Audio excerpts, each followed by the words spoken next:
आपकी जो स्ट्रैटेजी सिर्फ फायदा करा रही होती है तो उसके पीछे कोई खास वजह है? जिस स्ट्रैटेजी पे मैं काम कर रहा हूँ जिसका एवरेज हिट रेशियो 65 से 70% है और आप प्रॉपर रिस्क मैनेजमेंट करके ऑप्शन ट्रेडिंग करते हैं तो आप ओवरऑल प्रॉफिटेबल हो सकते हैं। ये वाकई सही है? कोई स्ट्रैटेजी ऐसी है जो आपको कभी लॉस ना दे, 90-95% उनका सक्सेस रेशियो हो? तो आप मुझे ये बताएं कि पहला तो आप किसका इस्तेमाल करते हैं और दूसरा उस पर ही आपको भरोसा क्यों है? एक तो प्राइस का फॉर्मेशन समझ में आना चाहिए, दूसरा उस प्राइस का जो कैंडल बन रही है उसके पीछे क्या डेटा बन रहा है।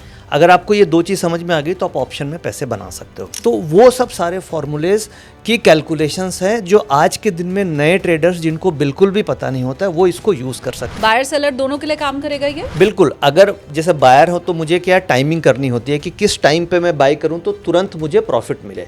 तो बायर को टाइम को पॉइंट आउट करने में ये बहुत अच्छे से हेल्प करता है। मेनली बायर के लिए क्या चाहिए, ऑटो ट्रेडर मुझे बताता ही नहीं है 9 बजे मार्केट खुलेगा तो वो मुझे 9:30 पौने 10 बजे 10:15 बजे तक बताएगा ही नहीं कि खरीदना है कि बेचना। सपोज कीजिए सुबह मार्केट खुली, हमें बेसिकली सैंपल साइज चाहिए ताकि अगर बड़ा सैंपल साइज होगा तो उसको रॉन्ग होने के चांसेस कम है। तो हमें डेटा में ये मिला कि कॉल लेने वाले लोग 65% है और पुट लेने वाले लोग 34% है। कि अगर कॉल में ज़्यादा लोग बाहर बैठ गए तो हम पुट ट्रेड करें तो हमें पैसे मिल रहे हैं। इधर 54% है कॉल साइड में और पुट साइड में मान लीजिए 46% है। तो दोनों में डिफरेंस बहुत कम आ रहा है। बैलेंस्ड काइंड ऑफ सिचुएशन है। तो ऐसे सिचुएशन में कॉल एंड पुट दोनों नहीं खरीदना चाहिए। मार्केट चल रहा है और एकदम से खबर आ गई कि ट्रम्प ने तो कह दिया है कि अब तो ईरान खत्म। अचानक से कोई न्यूज़ आ गई तो उन ट्रेडर्स को भी पता नहीं है उस न्यूज़ के बारे में, तो that is a systematic risk. वो सिस्टम का इनहेरेंट रिस्क है जिसे कोई अवॉइड नहीं कर सकता। उस केस में आपको नुकसान हो जाएगा। कभी हम ऐसा भी देखते हैं कि मार्केट खुला, ऊपर गया, फिर उसके बाद डाउन हुआ, फिर अप हुआ, तो वो कौन सा सही टाइम है जब मुझे एंटर करना है, ये कैसे पता चलेगा? मार्केट की एक फेयर वैल्यू होती है, हर चीज़ की फेयर वैल्यू होती है, क्योंकि अपने फेयर वैल्यू से ऊपर है तो ओवर प्राइस्ड है और नीचे है तो अंडर प्राइस्ड है। एंट्री और इसमें सभी लोग फंसते हैं। हेलो एवरीवन, बहुत स्वागत है आप सभी का पैसा बोलता है विद एसकेटी। आप देख रहे हैं, मैं हूं आपके साथ शालिनी कपूर तिवारी। बात आज हम करने वाले हैं ऑप्शन ट्रेडिंग की। आप भी अगर बिल्कुल फोकस ट्रेडर हैं लेकिन समझ नहीं आता है कि मार्केट में सब कुछ ठीक ठाक होते हुए भी मुझे कभी फायदा कभी नुकसान क्यों होता है, तो आज का जो पॉडकास्ट है बहुत काम का आपके लिए रहने वाला है। क्योंकि एक तो पॉडकास्ट में हम चर्चा करने वाले हैं कि सबसे काम की स्ट्रैटेजी क्या है और सबसे काम का ऐप आपके लिए क्या है। ये जो इधर उधर आप भटकते रहते हैं तो वो भटकना आज के बाद बंद हो जाएगा और एक जो सबसे काम का ऐप है वो आप तक आज पहुंचने वाला है। पॉडकास्ट में मेरे साथ जो मेहमान हैं उन्होंने एक नहीं दो नहीं कई महीनों तक लगातार प्रॉफिट कमाया है। अब मुझे लगता है वो महीनों की बात करना ही बेमानी हो गई है तो उसके ऊपर हम चर्चा नहीं करते हैं, लेकिन महीनों का उनका प्रॉफिट आपके लिए भी प्रॉफिटेबल कैसे हो ये आज हम चर्चा करेंगे। पॉडकास्ट में मेरे साथ हैं एसएमसी ग्लोबल सिक्योरिटीज से VP research head Nitin Murarka sir. बहुत स्वागत है सर। नमस्कार, थैंक यू।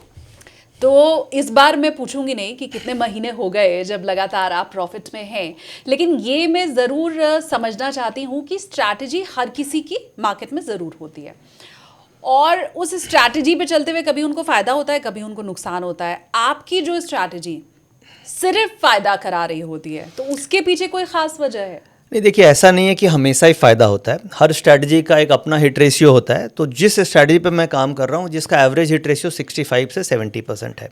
कोई भी मार्केट में ऐसी स्ट्रैटेजी नहीं हो सकती जिसका हिट रेशियो 90% या 100% है। बट अगर आपकी 60-65% भी हिट रेशियो है और आप प्रॉपर रिस्क मैनेजमेंट करके ऑप्शन ट्रेडिंग करते हैं तो आप ओवरऑल प्रॉफिटेबल हो सकते हैं। प्रॉफिटेबल होने का मतलब ये नहीं है कि आप हर दिन प्रॉफिट कमा रहे हैं, उसका मतलब ये नहीं है कि आप हर महीने प्रॉफिट कमा रहे हैं। इंपॉर्टेंट ये है कि पूरे साल के अंत में आपका ओवरऑल प्रॉफिटेबल वेंचर है कि नहीं है। तो जिस मेथड पे हम लोग काम कर रहे हैं, जिस स्ट्रैटेजी पे काम कर रहे हैं उसमें लॉसेस भी होते हैं। अगर 52 वीक्स हैं साल के तो हो सकता है करीब 60% वीक्स प्रॉफिटेबल हैं, 40% लूजिंग हो सकते हैं, बट ओवरऑल पूरे साल के अंत में प्रॉफिटेबल रही है। और ये जो स्ट्रैटेजी है इसके अंदर कुछ डेटा हम लोग यूज़ करते हैं जिसके बारे में हम लोग आज चर्चा करेंगे। जो व्यूअर भी उन डेटा को देख करके प्रॉफिटेबल हो सकते हैं, लंबे समय तक आप प्रॉफिटेबल हो सकते हैं। और वो पिछले 20 सालों की रिसर्च में मुझे कुछ ऐसे डेटा पॉइंट्स मिले जिसे मुझे लगता है कि हर ऑप्शन बायर को यूज़ करना चाहिए, और वो ट्रायड एंड टेस्टेड है, जिसकी एक्यूरेसी 60-70% आती है। लाइव मार्केट में आप जिस दिन भी इस पॉडकास्ट को देखिए उसी दिन से आप यूज़ करना चालू कर सकते हैं, और मुझे पूरा विश्वास है कि आपको एक आध हफ्ते में ही समझ में आ जाएगा कि आपके लिए ये स्ट्रैटेजी प्रॉफिटेबल है कि नहीं, क्योंकि मेरे लिए तो वो प्रॉफिटेबल साबित हुई है। और आपके साथ साथ कई लोगों के लिए, क्योंकि आपके साथ लाखों लोग जी। टेलीग्राम ग्रुप में तो मैं जानती हूँ कि जी। लाखों लोग जुड़े हुए हैं, तो जी। वो स्ट्रैटेजी आपके लिए भी और कई लोगों के लिए प्रॉफिटेबल है। लेकिन एक चीज आपने कही सर, 65 से 70% का रेशियो है, सक्सेस रेशियो। जी। बहुत से लोग ये क्लेम करते हैं कि वो 90% दिला सकते हैं सक्सेस आपको। कुछ लोग तो ऐसे भी हैं जिनका कहना है कि उनको तो कभी लॉस होता ही नहीं है। जी। क्या ये वाकई सही है? कोई स्ट्रैटेजी ऐसी है जो आपको कभी लॉस ना दे, 90-95% उनका सक्सेस रेशियो हो? नहीं, ये प्रैक्टिकली पॉसिबल है ही नहीं, क्योंकि अगर ऐसी कोई स्ट्रैटेजी होगी तो कोई भी आपको बताएगा नहीं। अगर 90% हिट रेशियो आ जाए, यानी 10 में से 9 ट्रेड सही हो जाए, एक गलत हो जाए, मुझे ऐसा लगता है कि ऐसी स्ट्रैटेजी डराइव ही नहीं हो सकती। मैंने बहुत सारी स्ट्रैटेजी बैक टेस्ट करी है, बहुत सारे टेक्निकल इंडिकेटर्स पे काम किया है, पिछले 20 सालों से मैं रिसर्च कर रहा हूँ। मुझे मैक्सिमम हिट रेशियो जो आज तक मिली वो 68-70% तक मिली। बाकी डिपेंड करता है रिस्क मैनेजमेंट पे, क्योंकि क्या होता है, मार्केट का जो सिनेरियो होता है वो हर दिन डिफरेंट सिनेरियो आपको देखने को मिलता है। तो आप जब स्ट्रैटेजी को बैक टेस्ट करते हैं तो आप हिस्टोरिकल डेटा पे करते हैं, और नए मार्केट में, नए सिचुएशन में नई सिचुएशंस उभर के आती है मार्केट के साथ, तो आपकी कोई भी स्ट्रैटेजी 90% एक्यूरेट नहीं हो सकती। अगर कोई क्लेम करता है तो वो बिल्कुल गलत है। 60-65% ये मान के चला जा सकता है कि अगर उतनी भी हिट रेशियो है तो एक अच्छी स्ट्रैटेजी मानी जाएगी।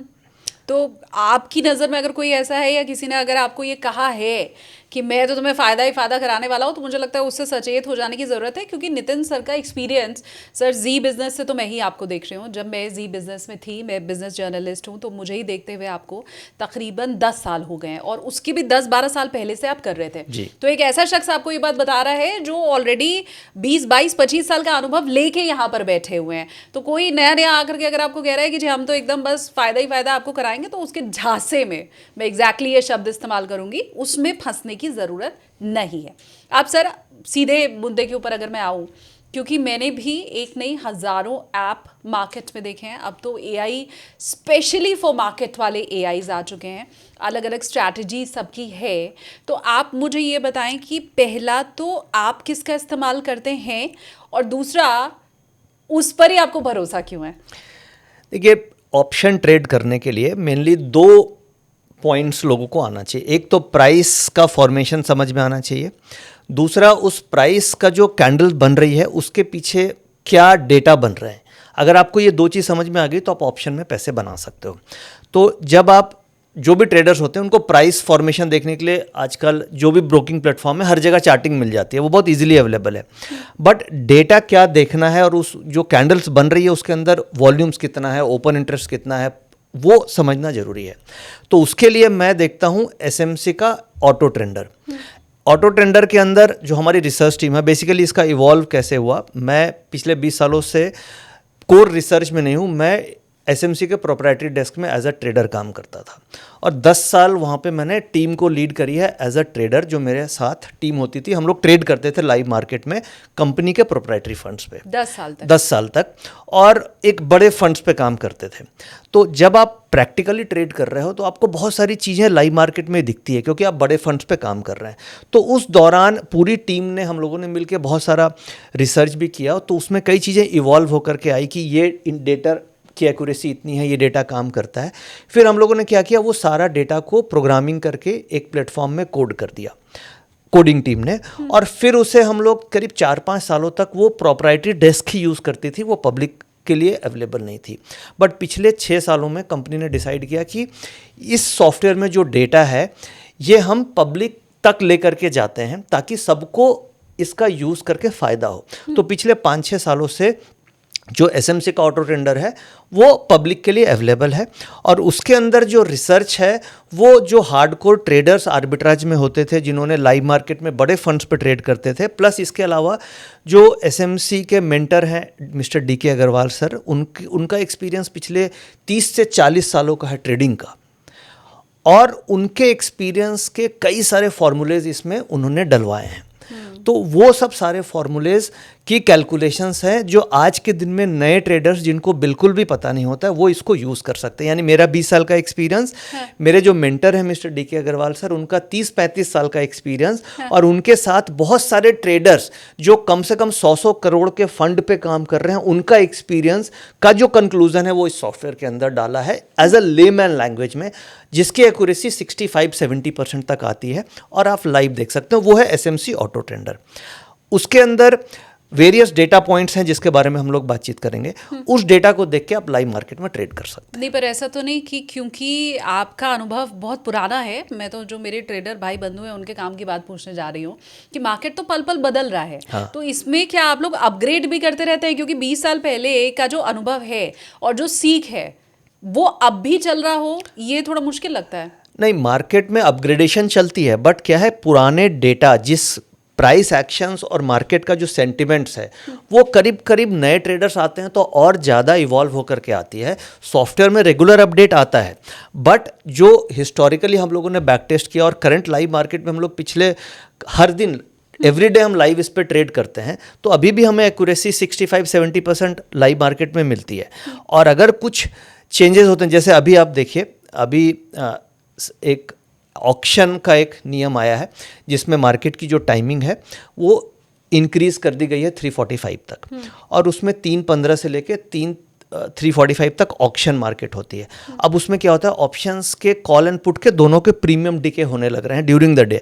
तो ऐसे सिचुएशन में क्या हो रहा है कि मार्केट में 3 बजे तक हम लोग पोजीशंस को स्क्वायर ऑफ कर देते हैं। अर्लियर क्या था कि पोजीशंस को 3:30, 3:25 तक कैरी करते थे, बट अब जो ट्रेडिंग विंडो हो गई वो आपकी हो गई कि 9:15 बजे से आप 3 बजे तक ही ट्रेडिंग करो। तो डिपेंडिंग अगर कुछ नया चेंजेस आती है तो उसमें आप ट्रेडिंग के पोजीशंस को, ट्रेडिंग के रिस्क मैनेजमेंट को चेंज कर सकते हैं, बट जो मार्केट की प्रिडिक्शन है वो फॉरकास्ट है, उसकी एक्यूरेसी अभी भी आपको देखने को मिलती है सॉफ्टवेयर में। आपने ऑटो ट्रेडर नाम बताया जी। तो कोई बिल्कुल जो नया मार्केट में उतरा है, ऑप्शन बाइंग, अच्छा बाइंग और सेलर, हाँ, बायर सेलर दोनों के लिए काम करेगा ये? बिल्कुल। अगर जैसे बायर हो तो मुझे क्या टाइमिंग करनी होती है कि किस टाइम पे मैं बाय करूं तो तुरंत मुझे प्रॉफिट मिले, तो बायर को टाइम को पॉइंट आउट करने में ये बहुत अच्छे से हेल्प करता है। मेनली बायर के लिए क्या चाहिए कि मुझे कौन सा इंस्ट्रूमेंट लेना है। कॉल होती है आपको मार्केट में बुलिश प्ले करने के लिए। अगर मैं कॉल खरीद रहा हूं तो मुझे लग रहा है मार्केट ऊपर जाएगी, और मैं पुट ऑप्शन खरीद रहा हूं तो मुझे लग रहा है मार्केट नीचे जाएगी। अब ये जो लग रहा है शब्द, ये बहुत सब्जेक्टिव है क्योंकि हर ट्रेडर का अलग व्यू हो सकता है। तो इस सॉफ्टवेयर से ये जो लग रहा है वर्ड, ये आपको लग रहा है से ये कन्वर्ट हो जाएगा कि ऐसा होने की प्रोबेबिलिटी 70% है। तो जो है ना कि प्रोबेबिलिटी, वो आपकी सर्टेनिटी की तरफ मूव करती है कि 70% चांसेस है कि कॉल अगर आपको लग रहा है तो वो हो सकती है। अब उसी में कॉल बायर भी पैसा बना सकता है और कॉल सेलर भी पैसा बना सकता है। अगर मान लीजिए ऊपर जाने की प्रोबेबिलिटी लग रही है तो मैं कॉल ऑप्शन खरीद के पैसा बना लूँगा, और अगर 70% सही हो गई तो आप पैसे बना लेंगे, और उसी तरीके से अगर मार्केट ऊपर जाएगी तो मैं पुट बेच के पैसा बना लूँगा। हाँ। तो ये जो डेटा है ये कॉल बायर के लिए भी इक्वली इंपॉर्टेंट है और कॉल सेलर को भी उसी तरीके से काम करता है, क्योंकि अल्टीमेटली मार्केट के डायरेक्शन अगर आपको पता चल गई और जिसकी एक्यूरेसी आपको अगर 65-70 आ गई तो आप उससे पैसे बना लेंगे। अगर मुझे ये लग रहा है कि मार्केट ऊपर जाने वाला है तो जाहिर सी बात है मैं कॉल में रहूंगी, क्या ये पॉसिबिलिटी है कि फिर अगर मैं ऑटो ट्रेडर खोल के देखूं तो वो बोले नहीं नहीं नहीं तुम तो गलत सोच रहे हो, मार्केट तो नीचे जाने वाला है? नहीं, फैक्ट्स बेसिकली क्या है, ऑटो ट्रेडर, अभी हम डेटा के बारे में बातचीत कर लेते हैं। एक होती है assumption based trading, which is called opinion based trading. एक होती है फैक्ट्स बेस्ड ट्रेडिंग कि आप फैक्ट्स देख रहे हैं और फैक्ट्स के ऊपर डिसीजन ले रहे हैं। तो आज के दिन में ज़्यादातर ट्रेडर ओपिनियन बेस्ड ट्रेड करते हैं कि उन्होंने माइंड में एक ओपिनियन बना लिया, रात में नैस्डैक क्या हुआ न्यूज़ देख लिया और उसके ऊपर ट्रेड करते हैं। तो ओपिनियंस गलत हो सकते हैं, बट जो फैक्ट्स हैं, facts will always remain the fact, और हर ट्रेडर को जो फैक्ट्स देख रहा है वो एक ही डिसीजन लेगा।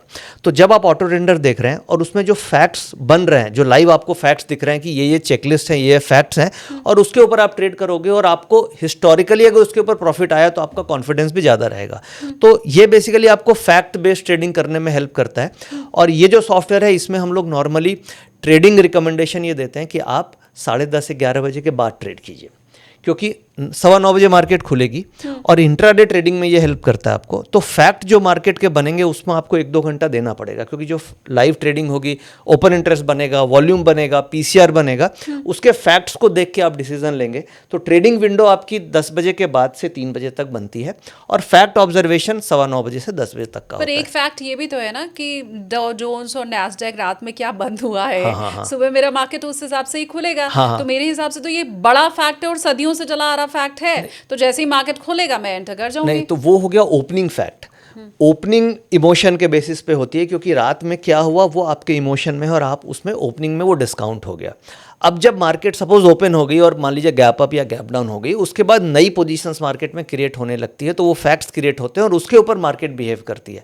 तो जो हमेशा ओपनिंग होगी वो न्यूज़ बेस्ड होगी, इसलिए नॉर्मली अगर आप सुबह ओपनिंग पे ट्रेड करेंगे तो मार्केट आपको वॉलेटाइल मिलेगी, चॉपी मिलेगी, समझ में नहीं आएगा कि किस डायरेक्शन में ट्रेड करें, स्टॉप लॉस हिट होने के चांसेस ज़्यादा होंगे। बट जब मार्केट 1-8 घंटे में सेटल हो गया, वो सारे ओवरनाइट न्यूज़ को मार्केट डिस्काउंट कर लिया, उसके बाद जब आप ट्रेड करेंगे तो आपको एक क्लियर डायरेक्शन मिलेगा और उस डायरेक्शन में आप ट्रेड कर पाएंगे। तो ऑटो ट्रेडर मुझे बताता ही नहीं है 9 बजे मार्केट खुलेगा, तो वो मुझे 9:30, पौने 10, 10 बजे, 10:15 बजे तक बताएगा ही नहीं कि खरीदना है कि बेचना है। नहीं, वो डेटा बताएगा, बट उस डेटा की ऑथेंटिसिटी और एक्यूरेसी थोड़ा टाइम निकलने के बाद आएगी। क्योंकि क्या होता है, सपोज कीजिए सुबह मार्केट खुली, मार्केट में ओपन इंटरेस्ट बना 1 लाख शेयर का आधे घंटे में, और उसके बाद 1 घंटे के बाद और मार्केट में वही ओपन इंटरेस्ट 10 लाख शेयर का हो गया। तो 10 लाख शेयर डेटा ज़्यादा बड़ा हो गया, तो वो ऑथेंटिक हो गया, क्योंकि सैम्पल साइज़ बड़ा हो गया। हमें बेसिकली सैम्पल साइज़ चाहिए, ताकि अगर बड़ा सैम्पल साइज़ होगा तो उसको रॉन्ग होने के चांसेस कम है।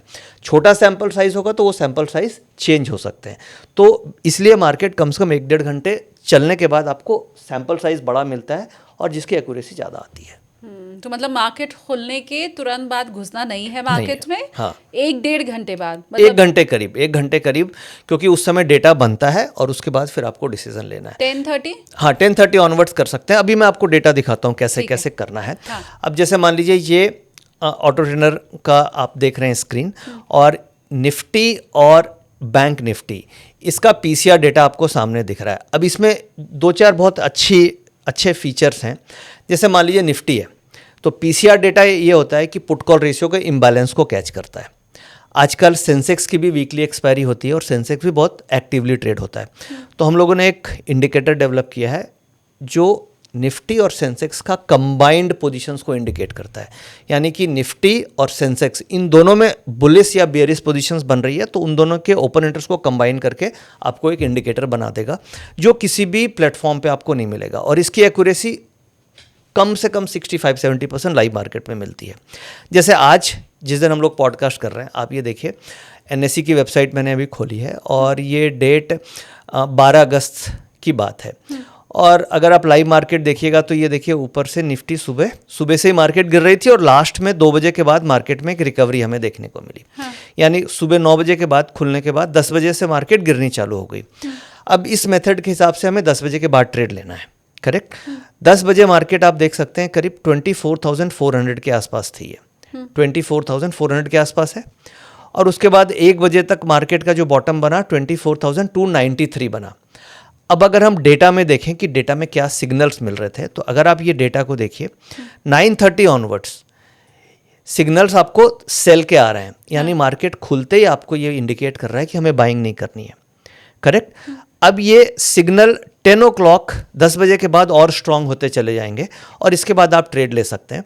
तो 10 बजे के बाद सिग्नल हमारे सेल के दिख रहे हैं, और कंटिन्यूअस आप देखिए क्लोजिंग तक ही ये सेल सिग्नल दिखता रहा। हाँ। अगर मान लीजिए 10 बजे भी ट्रेड लिया होता ऑप्शंस में, और 24,400 की पुट ऑप्शन अगर आप ट्रेड कर रहे होते तो वो 100-125 रुपये के 100 रुपये के आसपास ट्रेड हो रही थी, और वो 160 रुपया हो गई। 60% का रिटर्न आपको सेम डे मिलता। तो बेसिकली ये डेटा आपको ये इंडिकेट करेगा कि मुझे कॉल ऑप्शन लेना है या पुट ऑप्शन लेना है। उसके साथ साथ अब मान लीजिए डेटा के अंदर मैं जाऊं तो ये देखिए कंबाइंड पीसीआर का ये स्लोप आ रहा है, ये जीरो लाइन दिख रही है हमें।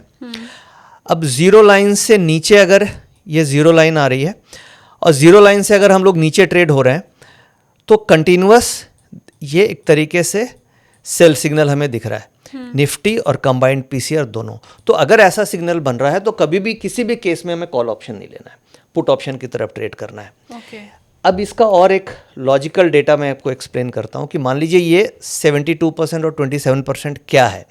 ये ओपन इंटरेस्ट निफ्टी का ये जो कैंडल्स दिख रही है, रेड कैंडल और ग्रीन कैंडल हमें दिख रही है। जो ग्रीन कैंडल है ये कॉल ऑप्शन है, कॉल बायर है, कॉल इन्होंने खरीदा, यानी ये सोच रहे हैं कि मार्केट ऊपर जाएगी। हाँ।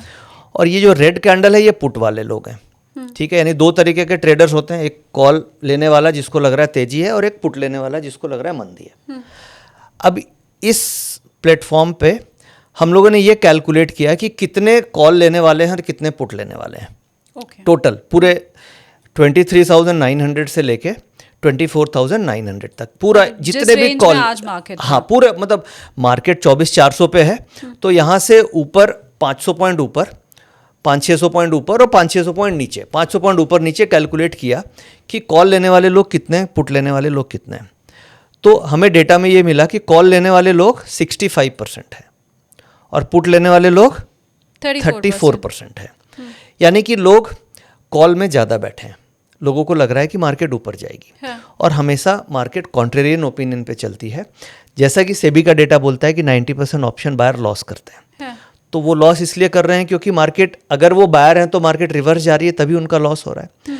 तो जब हम लोगों ने इस थ्योरी को बैक टेस्ट किया तो हमें ये मिला कि अगर कॉल में ज़्यादा लोग बायर बैठ गए तो हम पुट ट्रेड करें तो हमें पैसे मिल रहे हैं। तो सेम इसी थ्योरी पे आपको ये देखना है लाइव मार्केट में कि कॉल ऑप्शन में ये पूरा जो डेटा है, इसमें कॉल ऑप्शन में 65% ट्रेडर्स बैठ गए और पुट ऑप्शन में ओनली 34% है।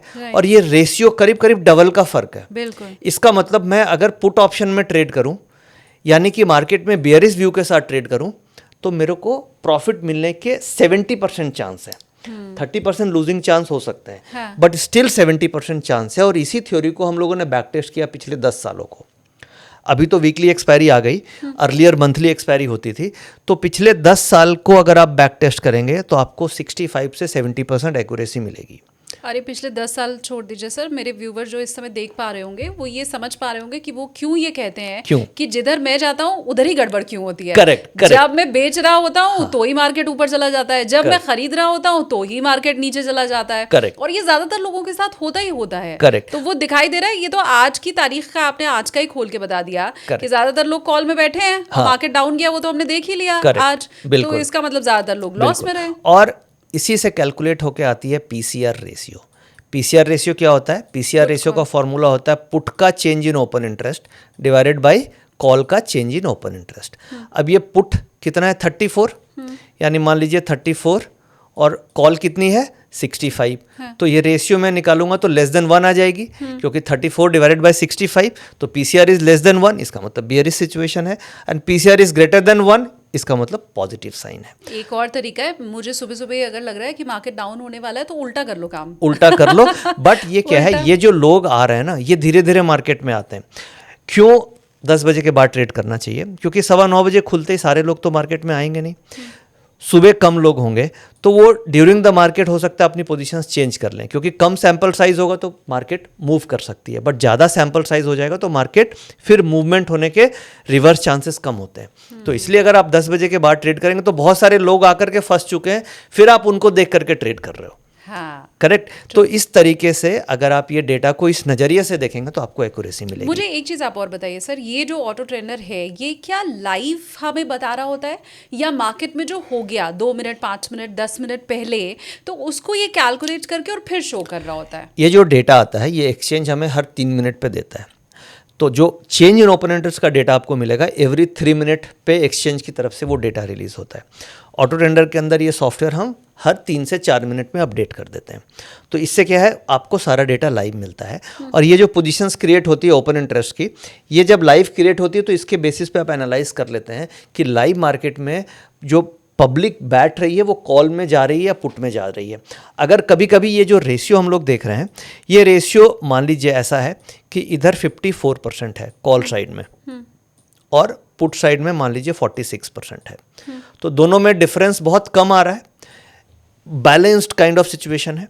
तो ऐसे सिचुएशन में कॉल एंड पुट दोनों नहीं खरीदना चाहिए, क्योंकि ऐसे सिचुएशन में कॉल की भी वैल्यू टूट सकती है, पुट की भी वैल्यू टूट सकती है, क्योंकि मार्केट एक बैलेंस्ड सिचुएशन में है। मार्केट ये नहीं चाह रही है कि किधर भी जाएगी, क्योंकि कॉल में भी इक्वली 54% है और पुट में भी 46% है। तो जो ऑप्शन सेलर्स हैं उनको ऐसे सिचुएशन में वो स्ट्रैडल बेच करके प्रॉफिट बना लेते हैं। तो ऑप्शन राइटर भी पैसा बना सकता है। ऑप्शंस की स्ट्रैटेजीज, वेरियस स्ट्रैटेजीज होती है, क्रेडिट स्प्रेड्स हो गए, स्ट्रैडल्स वगैरह आप बेच सकते हैं। और कभी कभी ऐसा होगा कि आप ये 65 जो देख रहे हैं ये मान लीजिए 80% है कॉल साइड में और पुट साइड में ये 20% है, तो एक ट्रेंडिंग मार्केट आपको मिलेगी। यानी 80% कॉल में, यानी 80% लोग कॉल में बैठे हैं, यानी पुट में लोग ही नहीं है, केवल 20% है। तो ऐसे कंडीशन में अगर मैं पुट खरीदूंगा तो मेरी पुट डबल भी हो सकती है, यानी कि ह्यूज रिटर्न्स मिल सकते हैं। तो ये मुझे तो वेट रहेगा ऐसे मार्केट का कि कब ये तो दिखे। ये जो नहीं, ऐसा मार्केट 22 ट्रेडिंग सेशन में आपको 5 से 6 ट्रेडिंग सेशन ऐसे मिलते हैं जिस दिन रेशियो इस तरीके का देखने को मिलता है, जिस दिन छप्पर फाड़ पैसा आने वाला हाँ, होता और है। ख़ास तौर से जब कभी पॉलिसी डे होती है, कोई इवेंट डे होता है, आरबीआई की पॉलिसी आने वाली होती है, या मार्केट में कभी कभी आप देखते हैं 200-200 पॉइंट की मूवमेंट होती है, नैस्डैक और डॉ जोन्स में कोई बड़ा मूवमेंट आ गया और उसका इम्पैक्ट इंडियन मार्केट में आने वाला होता है। तो ये डेटा से आप कैच कर सकते हैं कि कभी कभी वर्ल्ड मार्केट सारी ऊपर की तरफ है, तो नॉर्मली हमारा व्यू यही रहेगा कि हाँ, इंडियन मार्केट भी ऊपर जाएगी। बट जब आप लाइव मार्केट में ट्रेड कर रहे हैं, पूरी वर्ल्ड मार्केट ऊपर है, बट आप देख रहे हैं कि रेशियो 50-50 हो गया कॉल एंड पुट में, तो आपको ये समझ में आ जाएगा कि मैं इंडियन मार्केट में ज़्यादा रैली नहीं बनेगी, मार्केट साइडवेज हो सकती है। तो ये फैक्ट बेस्ड डिसीजन है। अभी हम लोग जो इमोशनल डिसीजन लेते हैं वर्ल्ड मार्केट को देख के या न्यूज़ फ्लो को देख के, उसकी जगह आप जब ये फैक्ट्स पे करेंगे तो आप गलत ट्रेड नहीं करेंगे, कॉल की जगह आप पुट की तरफ नहीं जाएंगे। तो ये पक्की बात है कि आपका लॉस होना काफ़ी हद तक कम हो जाएगा। प्रॉफिट हो या ना हो, लॉस तो नहीं होगा। मतलब बिल्कुल, मतलब मैं 200% कॉन्फिडेंट हूं कि अगर आप ये डेटा देखेंगे तो कोई भी ट्रेडर अगर ये डेटा देख रहा है तो आज के दिन में वो कॉल नहीं लेगा। अगर मान लीजिए मुझे ये पता चल गया कि 65% लोग कॉल में बैठे हैं, केवल 30% लोग पुट में बैठे हैं, तो मैं कॉल में क्यों जाऊंगा जब इसकी प्रोबेबिलिटी, विनिंग प्रोबेबिलिटी 70% है। तो इस तरीके से आप अपना लॉस बहुत हद तक बचा सकते हैं, और लॉस बच गया तो अल्टीमेटली मार्केट में हमारा प्रॉफिट हो गया। नितिन सर से मैं एंट्री एग्जिट और स्ट्रैटेजी जो भी ट्रेडिंग की है वो तो ज़रूर पूछ रही हूँ, लेकिन अगर आप ट्रेडिंग करते हैं तो एक चीज़ जो कंट्रोल रखना बहुत ज़रूरी है और वो है कॉस्ट। आप ट्रेडर हैं और बड़े पैमाने पर अगर ट्रेडिंग करते हैं तो हो सकता है ब्रोकरेज कॉस्ट आपके प्रॉफिट को कम कर रही हो, और इसीलिए आपको स्टॉक्स कार्ट ज़रूर एक्सप्लोर करना चाहिए। डिस्क्रिप्शन में लिंक में लगा दे रही हूँ। आपको स्टॉक्स कार्ट पे दरअसल ज़ीरो ब्रोकरेज में अनलिमिटेड ट्रेडिंग का बेनिफिट मिलता है। आपको मंथली 99 रुपीज़ का सब्सक्रिप्शन लेना है और फिर उसके बाद आप जितनी भी ट्रेडिंग कर रहे हैं वो सब फ्री रहने वाली है, कोई भी ब्रोकरेज नहीं आपको देना है, और ये आपको कॉस्ट एफिशिएंट बनाती है। डिस्क्रिप्शन में लिंक मैंने दे दिया है। अगर आपको लगता है ये आपके काम का है, अगर आप ट्रेडर हैं और ह्यूज अमाउंट में ट्रेडिंग कर रहे हैं, तो डिस्क्रिप्शन में दिए लिंक पर जाकर के स्टॉक्स कार्ट ज़रूर ट्राई कीजिए। मुझे ये बताइए, क्योंकि ये जो आपका सॉफ्टवेयर है, ये जो ऐप है, इसमें तो बहुत सारी चीज़ें होंगी। अगर मैं बिल्कुल ब्रह्मास्त्र पूछूं और बिल्कुल आप किस पे रिलाई करते हैं मैं वो पूछूं तो क्या होगा? मुझे आप थोड़ा स्टेप बाय स्टेप बताइए कि हम यहाँ गए फिर इधर क्लिक किया, वो क्या होगा? देखिए, जब मेनली सॉफ्टवेयर के अंदर पीसीआर डेटा का एक स्लोप आता है, पुट कॉल रेशियो जिसके बारे में हम लोगों ने बात करी कि 64% और 34%, तो ये तो एक स्टेबल डेटा हो गया। अब जैसे जैसे मार्केट चलेगी ये वैल्यू चेंज होती रहेगी। तो अब जैसे मान लीजिए लाइव मार्केट में आप सपोज कीजिए, फॉर एग्जांपल एक लेता हूँ कि 64% कॉल है और 36% मेरी पुट है, कॉल एंड पुट। अब मान लीजिए 10 मिनट के बाद आफ्टर 10 मिनट्स ये 70% हो गई और ये 30% हो गई। इसका मतलब क्या हुआ? कॉल साइड से पोजीशंस इंक्रीज हो रही है, 64 से 70 आ गए यानी कॉल वाले लोग बढ़ रहे हैं, राइट। और पुट वाले 36 से 30 हो गए यानी पुट वाले घट रहे हैं। हाँ। फिर अगले 10 मिनट के बाद मैंने देखा, नेक्स्ट आफ्टर 10 मिनट्स ये 70 वाली चीज़ 80 हो गई और ये 30 वाली चीज़ 20 हो गई। तो इससे क्या समझ में आएगा कि कॉल वाले इंक्रीज हो रहे हैं, पुट वाले डिक्रीज हो रहे हैं। हाँ। तो ये ऐसी कंडीशन है जहाँ पे आपको हाई प्रोबेबिलिटी ट्रेड मिलेगी पुट ऑप्शंस में, क्योंकि कॉल की पोजीशंस बढ़ती जा रही है, पुट की पोजीशन घटती जा रही है और मार्केट बिल्कुल रेंज बाउंड है। कई बार आप देखते हैं कि एक एक घंटे प्राइस में मूवमेंट नहीं हो रही है, प्राइस बिल्कुल एक रेंज में ट्रेड हो रहा है और ये डेटा ये बोल रहा है कि कॉल की पोजीशन इंक्रीज हो रही है, पुट की पोजीशन रिड्यूस हो रही है। इसका मतलब वो जो प्राइस रेंज बाउंड है वो रेंज से कहीं तो निकलेगा, आइदर अप और डाउन। तो प्रोबेबिलिटी ये होगी कि वो मार्केट नीचे की तरफ निकलेगा, क्योंकि कॉल में पोजीशंस लोग बढ़ रही है और पुट में घट रही है। तो अब इस सॉफ्टवेयर में आपको बेस्ट क्या देखना है, ये जो डेटा है इसका एक हम लोगों ने स्लोप प्लॉट किया, स्लोप ऑफ दिस डेटा। जब हम होम पेज खोलेंगे तो डेरिवेटिव सेक्शन में जाएंगे, डेरिवेटिव के अंदर निफ्टी ओआई दिख रहा है। अब जब निफ्टी ओआई प्लॉट करेंगे तो नीचे जब आप स्क्रॉल डाउन कीजिएगा तो ये निफ्टी का ये स्लोप दिख रहा है हमें, ये स्लोप जिस डेटा की मैंने बातचीत करी अभी। अब ये डेटा क्या है, इस लेवल पे रेशियो, फिर ये लेवल पे देखिए रेशियो डिक्रीज कर रही है धीरे धीरे। तो अभी हम लोग प्राइस का जब चार्ट देखते हैं तो प्राइस में भी चार्ट देखते हैं ना कि प्राइस नीचे जा रहा है या ऊपर जा रहा है। उसी तरीके से आपको डेटा को देखना है कि डेटा का फ्लो नीचे की तरफ है या ऊपर की तरफ है। अगर डेटा का फ्लो नीचे की तरफ है तो फिर आप प्राइस एक्शंस को देख के पुट ऑप्शंस में ट्रेड कर सकते हैं। और डेटा का फ्लो, मान लीजिए ये डेटा का फ्लो इस तरीके से ऊपर की तरफ होता तो ऐसे सिचुएशन में आपको कॉल ऑप्शन में आप बाय करते तो आपको प्रॉफिट मिलता। मुझे ये बताइए, क्योंकि ये तो मार्केट ख़त्म हो चुका है जब ये डेटा आप मुझे दिखा रहे हैं, चलते मार्केट में मुझे कैसे पता चलेगा कि ये जो गिरता हुआ ग्राफ है ये अभी और नीचे जाने वाला है या यहीं से ये ऊपर जाने वाला है? उसमें तो कुछ मालूम ही नहीं है ना, एकदम नीचे बिल्कुल रसातल भी हो सकता है और ऊपर सात आसमान ऊपर भी जा सकते हैं। तो चलते मार्केट में कैसे पता चलेगा? देखिए, लाइव मार्केट में वैल्यू, आप इसकी वैल्यू हर 5 मिनट में देख सकते हैं। जैसे हमारे इस प्लेटफॉर्म में हम लोगों ने ऑप्शन है कि आप एवरी 5 मिनट और एवरी 5 मिनट्स, 3 मिनट्स और 15 मिनट, ये 3 टाइम फ्रेम में आप डेटा को देख सकते हैं। जैसे 5 मिनट, 3 मिनट, 5 मिनट और 15 मिनट। अब डेटा जब चेंज होगा तो आप लोअर टाइम फ्रेम में देखेंगे तो आपको दिख जाएगा कि डेटा में चेंजेस आ रही है। जैसे मान लीजिए जो 80-20 की मैंने बात करी, तो 80-20 से कभी भी ऐसा नहीं होगा कि 80 से सीधे 0 हो जाएगा। वो 80 से 70 होगा, 70 से 60 होगा, 60 से 40 होगा। तो अगर स्लोप में चेंजेस आ रहे हैं और प्राइस एक्शन चेंज आ रहा है तो वहाँ पे आपको डिसीजन लेना होगा कि नहीं डेटा चेंज हो रहे हैं। और कभी कभी लाइव मार्केट में डेटा चेंज होते हैं, कोई न्यूज़ फ्लो आ गया या पोजीशंस चेंज होने लगी, तो उस केस में आपको रिस्क मैनेजमेंट करके निकलना होता है। तो 10 में से 3 बार वही ऐसे सिचुएशन है जहाँ पे डेटा चेंज होता है और आपको लॉस बुक करना होता है। बट नॉर्मली 6-7 बार आप सही होंगे ये डेटा के हिसाब से। और जब डेटा चेंज होने लगेगा तो टाइमिंग आप इस डेटा में, लाइव मार्केट में आपको दिख जाएगा कि डेटा में कुछ चेंजेस हो रहे हैं और वहाँ से फिर आप अपनी पोजीशंस चेंज कर सकते हो। और एकदम से कोई खबर आ गई, मतलब बिल्कुल मार्केट चल रहा है और एकदम से खबर आ गई कि ट्रम्प ने तो कह दिया है कि अब तो ईरान ख़त्म, उस केस में आपको नुकसान हो जाएगा। क्योंकि अचानक से अगर कोई खबर आ गई तो डेटा कैसे बनता है? डेटा तो पोजीशंस पे बन रहा है और पोजीशंस वेरियस ट्रेडर्स की है। अब अचानक से कोई न्यूज़ आ गई तो उन ट्रेडर्स को भी पता नहीं है उस न्यूज़ के बारे में, तो that is a systematic risk. वो सिस्टम का इनहेरेंट रिस्क है जिसे कोई अवॉइड नहीं कर सकता। तो उस केस में आपको स्टॉप लॉस या लॉस बुक करके ही निकलना होगा। अगर आपने स्टॉप लॉस लगा रखा है तो आपका स्टॉप लॉस ट्रिगर हो जाएगा, अदरवाइज आप लॉस बुक करके निकलेंगे। तो वो सिस्टमेटिक रिस्क है, वो कोई भी प्लेटफॉर्म पे आप अवॉइड नहीं कर सकते। ये जो आपका ऑटो ट्रेंडर है, ये क्या ये भी बताता है कि स्टॉप लॉस कहाँ लगाना है? क्योंकि मैं हमेशा ये चाहती हूँ कि मैं स्टॉप लॉस लगाऊं भी और वो हिट भी ना हो। नहीं, स्टॉप लॉस के लिए आपको फिर ये देखना होगा कि प्राइस पैटर्न्स और चार्ट्स, ये जो सॉफ्टवेयर है ये आपको वेरियस डेटा पॉइंट दिखाता है। इसका मेन पर्पस ये है कि जो कैंडल्स बनती है उस कैंडल्स में स्ट्रेंथ है कि नहीं है, ये आप इसमें आइडेंटिफाई कर सकते हैं। जैसे मान लीजिए ह्यूमन बॉडी है, कोई ह्यूमन बॉडी देखने में एकदम बॉडी बिल्डर्स टाइप से लग रही है, बट जब ब्लड टेस्ट करेंगे तो हो सकता है उनको शुगर है, थायराइड है, विटामिन डी की कमी है या B12 की कमी है। उसी तरीके से अगर कोई ग्रीन कैंडल बड़ी सी बनी तो उस ग्रीन कैंडल के बनने में मनी का फ्लो कितना है, वॉल्यूम्स कितने हैं, ओपन इंटरेस्ट कितना है, बायर्स ज़्यादा है या सेलर्स ज़्यादा है, ये सब सारी चीज़ें आप इस डेटा में देख पाते हैं। तो वो जो ग्रीन कैंडल बनी वो कितनी रिलायबल कैंडल है, वो रियल ब्रेकआउट है या फॉल्स ब्रेकआउट है, वो आप डेटा देख करके पकड़ते हैं। तो अभी प्रॉब्लम क्या आती है, जब कोई ट्रेडर होता है उसको 10 पॉइंट भी आ रहे होते हैं, वो डर से प्रॉफिट बुक कर लेता है, उसको लगता है पता नहीं प्रॉफिट चला नहीं जाए।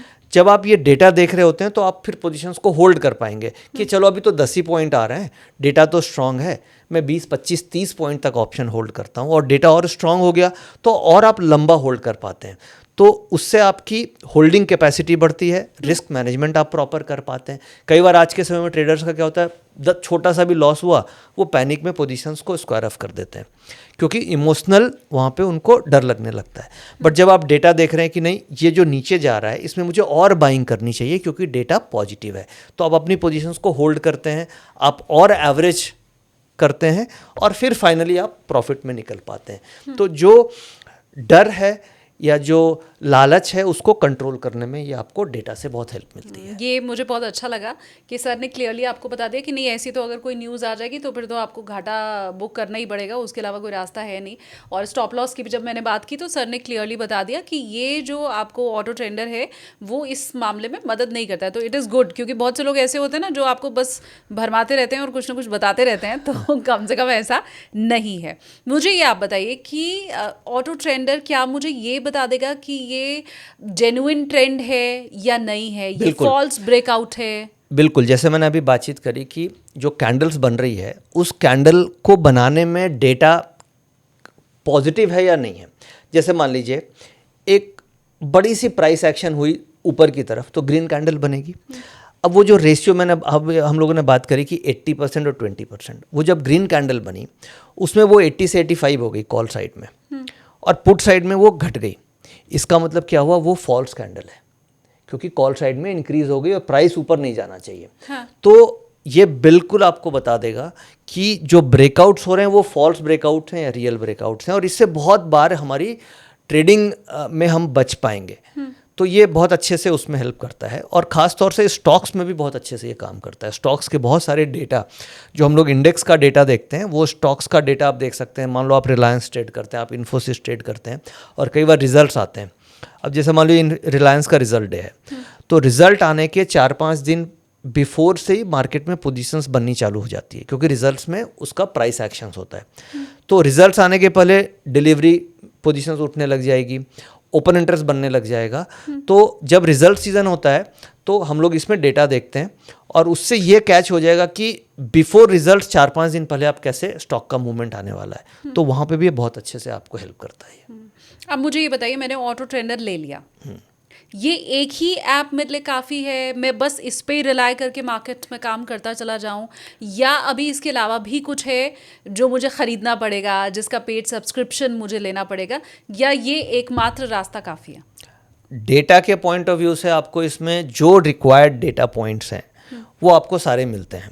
जैसे ऑप्शन ट्रेडर को पीसीआर का डेटा, एडवांस डिक्लाइन का रेशियो का डेटा, ऑप्शन ग्रीक्स का डेटा जिसे हम डेल्टा, वेगा, थीटा, एफआईज का डेटा और भी वीवैप का डेटा, यानी कि जो ऑप्शन ट्रेडर है उसके लिए जो डेटा पॉइंट्स चाहिए वो सारे इसमें डेटा पॉइंट्स हैं। एफआईज का अलग दिखाता है? एफआईज का भी डेटा इसमें आता है, लाइव नहीं आता है, एंड ऑफ द डे आता है, बट सारे डेटा पॉइंट है। निफ्टी का डेटा, सेंसेक्स का डेटा, बैंक निफ्टी का डेटा, फिन निफ्टी का डेटा, स्टॉक्स का डेटा, डिलीवरीज का डेटा, बहुत सारे डेटा पॉइंट्स होते हैं। तो उससे क्या है, यूज़र की लर्निंग भी होगी कि इतने तरीके का डेटा हमें देखना चाहिए। तो वो सारे चीज़ हैं। अब एक चीज़ होती है चार्टिंग, चार्ट्स के लिए। तो आजकल जो भी आप ट्रेडिंग प्लेटफॉर्म ट्रेड कर रहे हैं हर जगह आपको चार्ट्स फ्री मिलते हैं। कोई भी आप जैसे किसी भी ब्रोकर के साथ ट्रेड कर रहे हैं तो आपको आपके ट्रेडिंग प्लेटफॉर्म में चार्ट्स मिलेंगे। तो जब आप ऑप्शन ट्रेड कर रहे हैं तो आपको दो चीज़ चाहिए, मैंने शुरू में बताया, एक तो प्राइस एक्शन चाहिए चार्ट्स, दूसरा डेटा एक्शन चाहिए। तो ये जो प्लेटफॉर्म है इसमें डेटा एक्शन है, चार्टिंग इसमें नहीं है। चार्टिंग आप क्या तो अपने ब्रोकिंग प्लेटफॉर्म में देख सकते हैं, या चार्टिंग के लिए हो सकता है आपको कोई सॉफ्टवेयर लेना पड़े, बट डेटा के लिए ये एक सफिशिएंट है जहाँ से आप सारा डेटा देख सकते हैं। सुबह उठने के बाद, और मार्केट आपने कहा कि 1-1.5 घंटे तो हमें काम नहीं करना है, तो 10:30 के बाद आपकी तरफ से जो भी राय दी जाती है मार्केट में, जो भी करना है, वो आप ऑटो ट्रेंडर देख के ही फिक्स करते हैं? बिल्कुल ऑटो ट्रेंडर देख के। और जो हमारे ऑटो ट्रेंडर सब्सक्राइबर होते हैं उनको हम लोग अपने टेलीग्राम चैनल में ऐड करते हैं फ्री ऑफ कॉस्ट, और उस टेलीग्राम चैनल में उनको लाइव, पेड जो टेलीग्राम चैनल है उसमें फ्री ऑफ कॉस्ट आप उनको ऐड करते हैं? ऑटो ट्रेंडर के लिए एक अलग टेलीग्राम चैनल है। एक तो हमारा निफ्टी ऑप्शंस के लिए अलग टेलीग्राम चैनल है जिसमें हम लोग निफ्टी ऑप्शंस के ट्रेड देते हैं लाइव मार्केट में। बट जो ऑटो ट्रेंडर यूज़र है, जो केवल ऑटो ट्रेंडर पे ट्रेड कर रहे हैं, उनके लिए ऑटो ट्रेंडर के ऊपर ही आप देखिएगा यहाँ पे एक टेलीग्राम का लिंक आपको दिख रहा होगा। ये देखिए टेलीग्राम दिख रहा है, ये आइकन बना हुआ है। ये देखिए, ये टेलीग्राम का एक आइकन बना हुआ है। हाँ, इस पर आप क्लिक करेंगे तो आप सीधे एक टेलीग्राम चैनल में कनेक्ट हो जाएंगे। ओके, उसमें लाइव मार्केट में जो इसमें डेटा बन रहे हैं, जो फीचर्स बन रहे हैं, वो आपको हम लाइव मार्केट में स्क्रीन शॉट के साथ आपको एक्सप्लेनेशन देते हैं ताकि आपकी लर्निंग हो। सॉफ्टवेयर कभी भी एंड ऑफ द डे आप नहीं सीख सकते। लाइव मार्केट में जब आप उसे प्रैक्टिस करेंगे तो आपको समझ में आएगा कि मुझे कैसे यूज़ करना है। अब इसी विंडो में अलग अलग डेटा दिख रहे हैं। मार्केट में बायर सेलर का डेटा है, लाइव मार्केट में ऑप्शंस का डेटा है। ये सारा डेटा की क्या एक्सप्लेनेशन है, ये जब आप इस फ्री टेलीग्राम चैनल में जुड़ेंगे, और वो उनके लिए है जो हमारे यूज़र हैं, उनको हम यहाँ पे जोड़ते हैं और हमारे रिसर्च एनालिस्ट उनको लाइव मार्केट में गाइड करते हैं। अब मैं जब सुबह ऑटो ट्रेडर खोलूंगी तो मुझे सबसे पहले इसमें क्या चेक करना है? फर्स्ट आपको जो हम लोग नॉर्मली देखते हैं वो पीसीआर डेटा पे फोकस करते हैं कि निफ्टी का और बैंक निफ्टी का क्या पीसीआर डेटा है। अब मैं आपको आज की एक ब्यूटी दिखाता हूँ। बैंक निफ्टी का पीसीआर डेटा आपको क्या दिख रहा है? यहाँ पे पॉजिटिव दिख रहा है मुझे, राइट, और निफ्टी का डेटा आपको नेगेटिव दिख रहा है। नेगेटिव, हाँ, करेक्ट। इसका मतलब निफ्टी गिरनी चाहिए और बैंक निफ्टी बढ़नी चाहिए, ऐसा ही डेटा दिख रहा है। हाँ, बट नॉर्मली ऐसा तो कम ही होता है क्योंकि गिरते हैं तो दोनों ही गिरते हैं। हाँ, अब इसकी एक्यूरेसी पे हम आपको मैं प्रैक्टिकल एग्जांपल दिखाता हूँ। अब हम लोग बैंक निफ्टी में चलते हैं और बैंक निफ्टी का डेटा आप देखिए, सुबह से क्या दिख रहा है? ये बाय बाय बाय बाय दिख रहा है, हाँ, ठीक है। और निफ्टी अभी हम लोगों ने देखा था सेल सेल सेल था, सेल दिख रहा था, राइट। बहुत इंटरेस्टिंग है। अब परसेंटेज के बारे में जो हम लोग बातचीत करें तो बैंक निफ्टी में कॉल में कितनी आ रही है? 51, 51। क्या है ये, प्लस या माइनस? आपने तो देखा ही नहीं है। 51 है, -51 है। This is -51। ओह, और पुट में कितना है? 48, यानी कि लोग कॉल में है ही नहीं, सारे लोग पुट में है। इसका मतलब सीरियसली मैंने ये माइनस देखा ही नहीं होता, देखा ही आपने नहीं। अगर मुझे नहीं इसका बताया मतलब होता। मुझे क्या करना चाहिए? कॉल लेना चाहिए, हाँ, बट ऑब्वियस। राइट, अब हम देखते हैं कि आज बैंक निफ्टी ने क्या किया। क्या ऐसा कभी होता है कि निफ्टी का एकदम डाउन डाउन है और बैंक निफ्टी अप अप है? तो ऐसे सिचुएशन में तो बैंक निफ्टी को ऊपर जाना चाहिए। हाँ, तो लेट्स सी कि अब हम लोग एनएससी की वेबसाइट में चलते हैं, ठीक है। निफ्टी डाउन है 35 पॉइंट, हाँ, ठीक है। Now let's see bank Nifty. अब हम यहाँ पे बैंक निफ्टी देखते हैं और आप ये देखिए, बैंक निफ्टी आज डेट है अपनी 12 अगस्त और बैंक निफ्टी कितनी ऊपर दिख रही है? ओह, 439 पॉइंट्स। और पूरे दिन बैंक निफ्टी ओपनिंग के बाद अभी देखिए ग्राफ दिख रहा है हमें, ये ऊपर ही रही और फाइनली ये लास्ट में ऊपर की तरफ चली गई। और बैंक निफ्टी का डेटा सुबह से पॉजिटिव था। इसका मतलब अगर हम इस तरीके से ट्रेड करें, पेयर ट्रेड, सेल निफ्टी और बाय बैंक निफ्टी, ठीक है, तो हमें दोनों तरफ से प्रॉफिट आएगा। तो बहुत सारी स्ट्रैटेजी आप डिराइव कर सकते हो। तो इंडिविजुअल इंडेक्स के बारे में भी आपको बता रहा है और कंबाइंड इंडेक्स के बारे में बता रहा है, यानी कि निफ्टी और सेंसेक्स ये बोल रहे हैं कि मैं गिरूंगा, बट बैंक निफ्टी बोल रहा है कि मुझे ऊपर जाना है, और वही हो रहा है। तो ये डेटा की एक्यूरेसी आप चेक कर सकते हैं कि -51% कॉल में है शानदार, और पुट में 48% प्लस है, यानी कॉल में कोई है ही नहीं, सारे लोग पुट में है। तो हमें कॉल ऑप्शन ट्रेड करना है, ना कि पुट ऑप्शन। फिर से एक बार वो सेम डेटा देख लेते हैं। देखिए, हाँ, माइनस ये डेटा ये आ रहा है ना, ये देखिए -51% और पुट में 48। तो क्लियर कट सिग्नल आ गया, हमें बाई करना है। इसमें तो कुछ सोचना ही नहीं है। सोचना ही नहीं है। तो ये कम से कम आप उल्टा मत करो ना। मान लीजिए आप इस सॉफ्टवेयर के बेसिस पे ट्रेड कर रहे हैं, हाँ, सिंपल आप निफ्टी, बैंक निफ्टी और सेंसेक्स, ये तीनों का डेटा एक जगह लगा लीजिए, तीनों को देख लीजिए। अगर निफ्टी में भी रेशियो कॉल में ज़्यादा है, पुट में कम है, सेंसेक्स में भी सिमिलर है और बैंक निफ्टी में भी सिमिलर है, तो क्लियर कट ट्रेड है कि उसी डायरेक्शन में ट्रेड लेना है।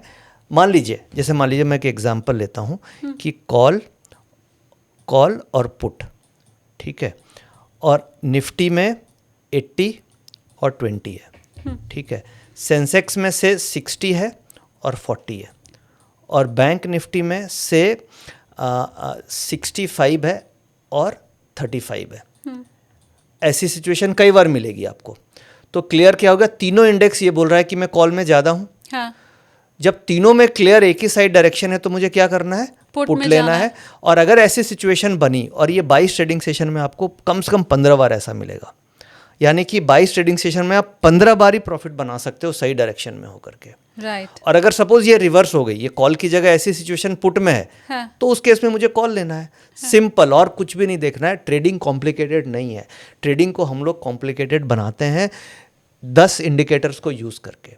आप सिंपल प्राइस एक्शन यूज़ करो, उसमें एक छोटी सी मूविंग एवरेज लगा दो, इंट्राडे में एक 10 पीरियड की मूविंग एवरेज लगा दो, ताकि आपको प्राइस एक्शन का ट्रेंड पता चले।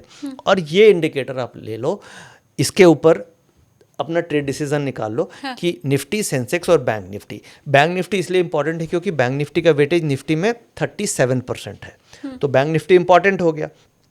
आप और इसमें एक ऐड ऑन कर सकते हो रिलायंस इंडस्ट्रीज। रिलायंस का वेटेज निफ्टी में है 10%, तो मान लीजिए बैंक निफ्टी की जगह मैंने एक रिलायंस नीचे ऐड कर दिया। अब रिलायंस में मान लीजिए सपोज 60% कॉल में आ रही है, 40% पुट में आ रही है। अगर ऐसी चारों में ऐसा आ रहा है, इसका मतलब श्योर शॉट है कि पुट में पैसा बनेगा, कॉल में बन ही नहीं सकता। श्योर शॉट है मतलब हाई प्रोबेबिलिटी है, श्योर शॉट हाँ। तो कुछ नहीं होता। हाँ। बट मैं इसे हाई प्रोबेबिलिटी बोलता हूँ कि अगर हम इस तरीके से ट्रेड करेंगे तो हमें पैसे बनेंगे। मुझे एक चीज़ आप और बताइए सर, आप अगर हम वो बैंक निफ्टी वाले ग्राफ पे आज के फिर से आ पाए हैं, मुझे ये बताइए कि मुझे मार्केट में एंटर कब करना है, ये कैसे पता चलेगा? क्योंकि ये तो सुबह से लेके आज तो चलो इत्तेफाक है, मेरा दिन अच्छा है कि मार्केट ऊपर था तो ऊपर ही रहा। कभी हम ऐसा भी देखते हैं कि मार्केट खुला, ऊपर गया, फिर उसके बाद डाउन हुआ, फिर अप हुआ। तो वो कौन सा सही टाइम है जब मुझे एंटर करना है, ये कैसे पता चलेगा? ये बहुत ही इंपॉर्टेंट पॉइंट आपने पूछा, एंट्री, और इसमें सभी लोग फंसते हैं। हाँ। मार्केट की एक फेयर वैल्यू होती है, हर चीज़ की फेयर वैल्यू होती है, क्योंकि अपने फेयर वैल्यू से ऊपर है तो ओवर प्राइस्ड है और नीचे है तो अंडर प्राइस्ड है। उसी तरीके से मार्केट की फेयर वैल्यू होती है, जिसे हम लोग बोलते हैं वॉल्यूम वेटेड एवरेज प्राइस, वीवैप। वीवैप क्या होता है? जो भी मार्केट में वॉल्यूम्स हो रहे हैं, रिटेलर्स वॉल्यूम कर रहे हैं, एफआईज वॉल्यूम कर रहे हैं, प्रोप्राइटरी फंड्स वॉल्यूम कर रहे हैं, उस वॉल्यूम का एक एवरेज प्राइस कैलकुलेट करता है वीवैप, जिसे बोलते हैं volume weighted average price. Volume weighted average price is a fair market value. अगर आप कोई चीज़ फेयर वैल्यू पे खरीदेंगे, इसका मतलब आप सही रेट में खरीद रहे हैं। राइट। उससे ऊपर खरीदेंगे तो ओवर प्राइस खरीद रहे हैं। मार्केट पूरे दिन में एक या दो बार हर दिन फेयर वैल्यू पे आती है। मार्केट कभी भी वन वे तो ऐसे नहीं चलेगी। मार्केट का नेचर है, थोड़ा ऊपर जाएगी, फिर रिट्रेस करेगी, फिर ऊपर जाएगी, फिर रिट्रेस करके ऐसे चलती है। तो वो जो रिट्रेसमेंट होता है वो एक तरीके से फेयर वैल्यू को टच करती है, वॉल्यूम वेटेड एवरेज प्राइस। तो एंट्री आपको हमेशा वीवैप के आसपास लेनी है, which is called a fair value of the market. अब आपको ये मिलेगा कहाँ से? ये ऑटो ट्रेंडर जब आप सॉफ्टवेयर में हैं तो इसके अंदर जो निफ्टी ऑप्शंस का डेटा आ रहा है, उस डेटा के बगल में ही हमारा फेयर वैल्यू कैलकुलेट होकर के आती है। देखिए यहाँ पे वीवैप की वैल्यू आपको दिख रही है। कौन सी वैल्यू है ये वीवैप, ये बाय सिग्नल आ रहा है और ये वीवैप आ रही है। देखिए हाँ। 430 और निफ्टी फ्यूचर की वैल्यू ये आ रही है प्राइस। अभी निफ्टी फ्यूचर की वैल्यू कितनी है? 24,475। हाँ। और वीवैप कितना है? 430। तो ये वीवैप से ऊपर चल रही है, तो हमें नहीं लेना है। अच्छा। वीवैप के आसपास हमें एंट्री करनी है। जब ये दोनों करीब करीब 5-10 पॉइंट की रेंज में आ जाए, उस समय ट्रेड में एंट्री करना है। वो मार्केट के फेयर वैल्यू के आसपास है, तो हमेशा ट्रेड एंट्री करनी है वीवैप के आसपास। और जैसे मान लीजिए आपने बैंक निफ्टी के बारे में बातचीत करी, तो हम ये देखते हैं कि बैंक निफ्टी में आज किस समय फेयर वैल्यू पे ट्रेड मिला था। करेक्ट। अब हम लोग बैंक निफ्टी के डेटा में चलते हैं, और बैंक निफ्टी में क्या डेटा बन रहा था? हमारा पॉजिटिव साइन आ रहा था ऑप्शंस के हिसाब से। हाँ। ठीक है। अब वीवैप के हिसाब से हमारा बेसिकली ऑप्शंस के हिसाब से हमें बाय लेना है। अब ये देखिए वीवैप हमारी आ रही है ये 801। राइट। और ये वीवैप से नीचे चल रही है, दिस इज अ वीवैप। अब कंफर्मेशन सिग्नल आपको वीवैप से अगर ये नीचे चल रही है तो हमें ट्रेड नहीं लेना है। बेसिकली वीवैप और ऑप्शंस दोनों मैच होने चाहिए। तो ये टाइमिंग हुई जहाँ पे हमें सिग्नल मिला कि पीसीआर भी पॉजिटिव है और हम वीवैप से ऊपर निकल गए। तो मान लीजिए ये 809, इसके ऊपर जैसे आप निकलते आपको ट्रेड लेना था। और उसके बाद मार्केट में ये देखिए 809 से ऊपर ये ऊपर 58,000 तक चली गई। नहीं, 200 पॉइंट की रैली तुरंत मिली 15-20 मिनट में। पर 3:15 बजे तक मुझे बैठे रहना है। 2:45 पूरे दिन में एक या दो बार वीवैप पे मार्केट आती है। 2:45 बजे तक तो मुझे लगने लगेगा कि अब तो समय बचा ही कितना, आज का दिन तो गया। नहीं, अल्टीमेटली मुझे प्रॉफिट कमाना है और मल्टीपल ट्रेड्स नहीं लेना है। ये खासियत ये है कि ये सॉफ्टवेयर से आपकी ओवर ट्रेडिंग खत्म हो जाएगी, डिसिप्लिन आ जाएगा। आज के दिन में लॉस क्यों होता है? क्योंकि आप ओवर ट्रेडिंग करते हैं, आप ओवर लिवरेज करते हैं, आप रैंडम ट्रेड्स करते हैं, आप ओवर प्राइस्ड ऑप्शंस लेते हैं, क्योंकि ऑप्शंस में टाइम वैल्यू डिके होती है। आप ओवर प्राइस लेंगे तो प्रॉफिट नहीं मिलेगा। अल्टीमेट गोल क्या होना चाहिए?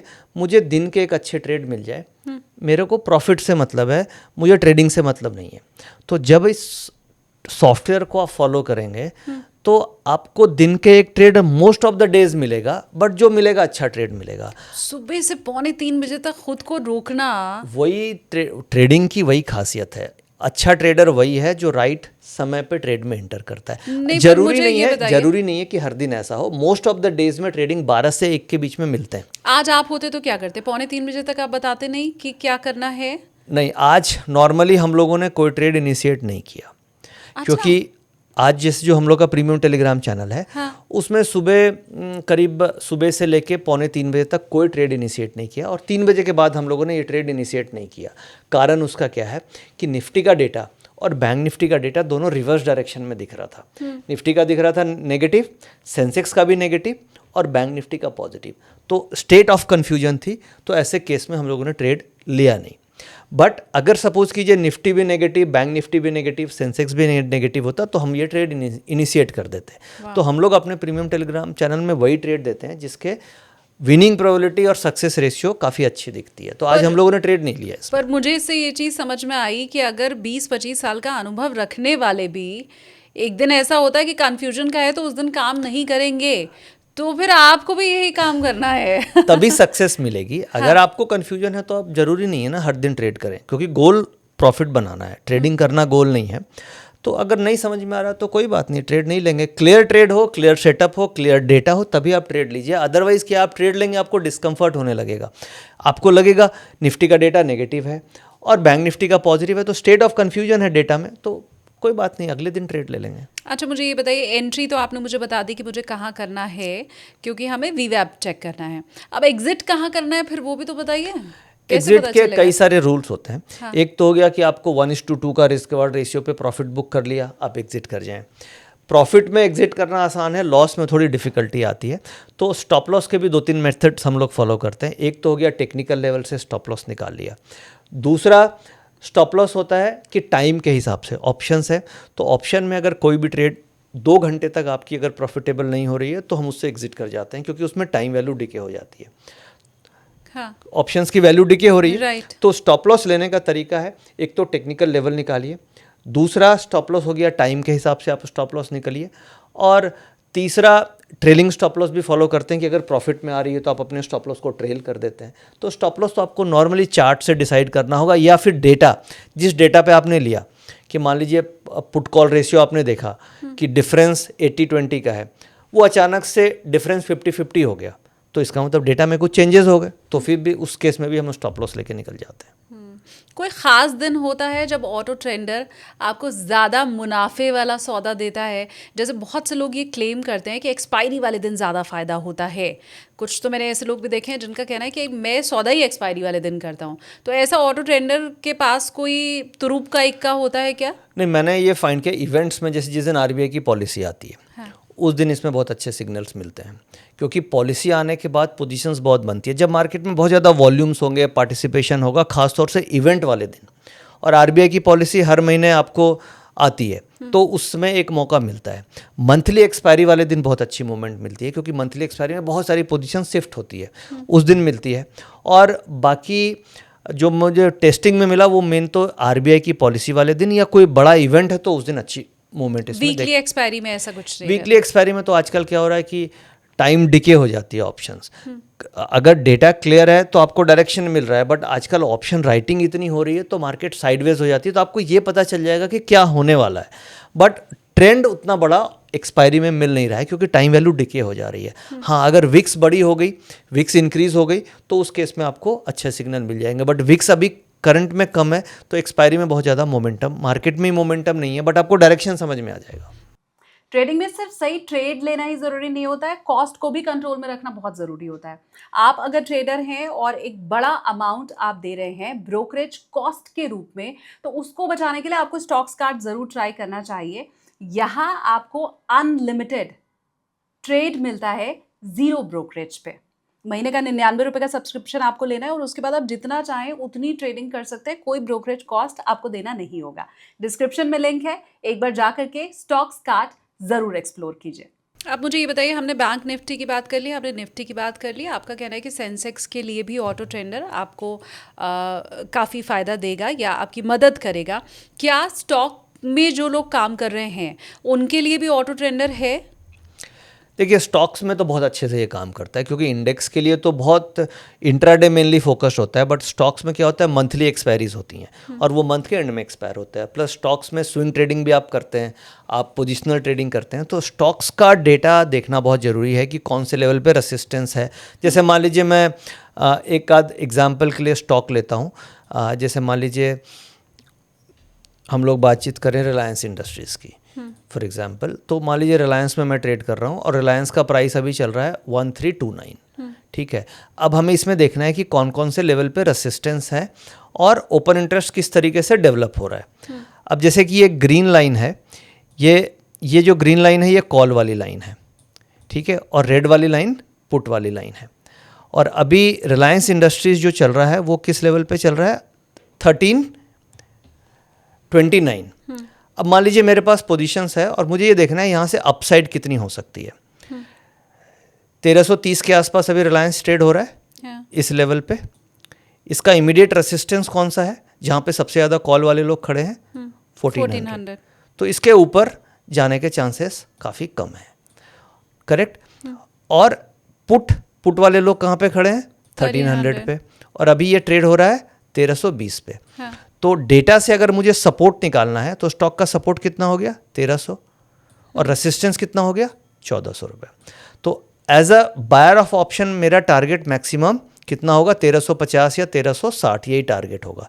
अगर मैं ऑप्शन सेलर हूँ तो मैं क्या करूँगा, 1300 की पुट और 1400 की कॉल राइट करके भी मैं पैसे बना सकता हूँ। तो बेसिकली क्या है, जब आप स्टॉक्स में ट्रेड कर रहे हैं तो कौन से लेवल पे रेसिस्टेंस है, कौन से लेवल पे सपोर्ट है, ये सारा का सारा आप डेटा से देख सकते हैं।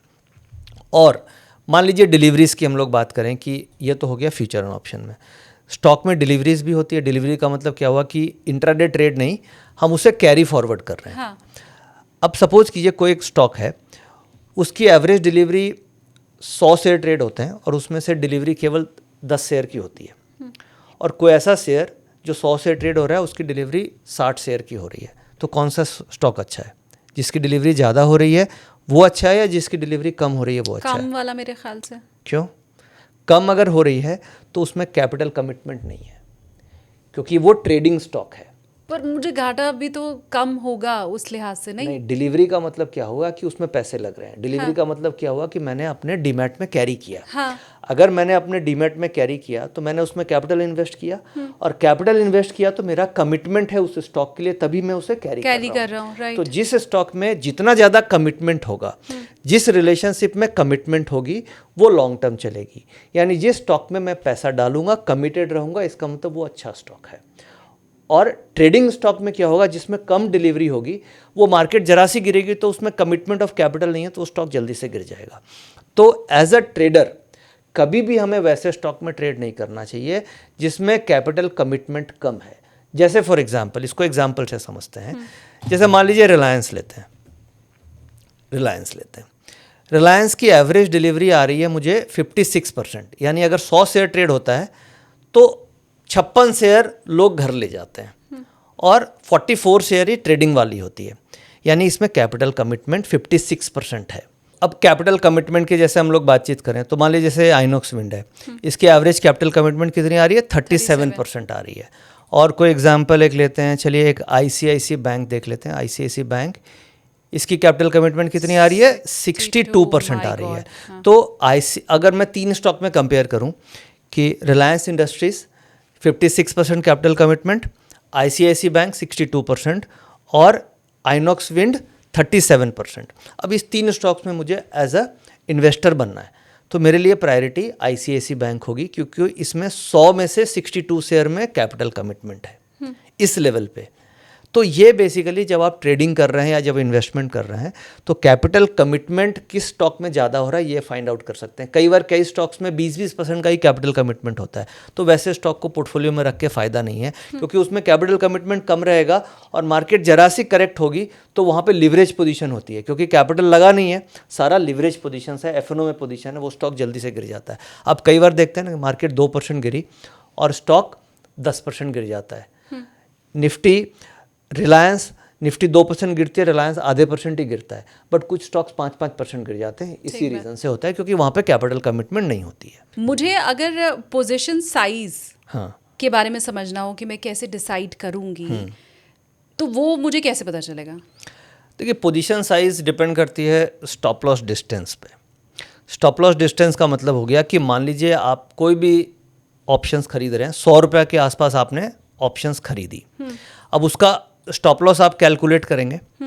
अब मान लीजिए स्टॉप लॉस आ रहा है 80 रुपीज़ का, तो स्टॉप लॉस डिस्टेंस कितना है 20 पॉइंट, और एक और आप 100 रुपये पे ले रहे हैं जिसका स्टॉप लॉस आ रहा है 70 रुपीज़। हर ट्रेड का अलग अलग स्टॉप लॉस आ सकता है, तो यहाँ पे डिस्टेंस आ रहा है 30 पॉइंट का। नॉर्मली ट्रेडर्स क्या करते हैं, वो रैंडम पोजीशन साइज लेते हैं कि आज के ट्रेड में भी 500 क्वांटिटी ले ली, कल भी किया तो 500 क्वांटिटी ले ली। वैसे ट्रेडिंग नहीं होती है। अगर स्टॉप लॉस डिस्टेंस ज़्यादा है तो पोजीशन साइज आपको रिड्यूस कर देनी चाहिए।